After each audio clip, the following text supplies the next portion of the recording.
Juan Laws, the man accused of killing a Huntsville police officer last year, pleaded not guilty to capital murder this week. Laws attorneys have now filed a new not guilty plea, not guilty by reason of mental disease or defect. News 19's Kayla Smith is following the case. So Kayla, what does this mean for Laws and his legal team moving forward?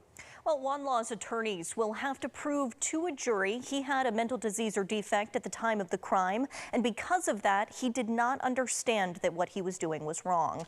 Huntsville police officers were called to an apartment complex in March of last year for a shots fired call.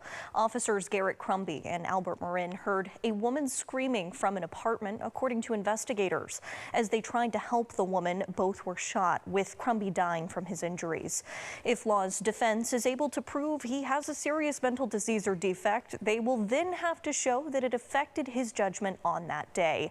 Huntsville attorney Mark McDaniel says this isn't easy to prove, and the circumstances of the crime can be used to show a defendant understood what he was doing.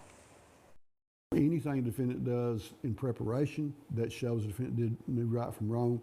During the crime, whatever they do, if they hide something or they take a weapon and they wash something off, or after the offense they maybe hide some clothes or a murder weapon. Anything they do before, during, or after would show that they knew right from wrong. Today, Madison County Circuit Judge Allison Austin granted the defense request to have a state doctor examine Laws. After the examination, the doctor will have to present the findings to the court. Criminal proceedings in the case have been paused until the court receives the mental health evaluation report.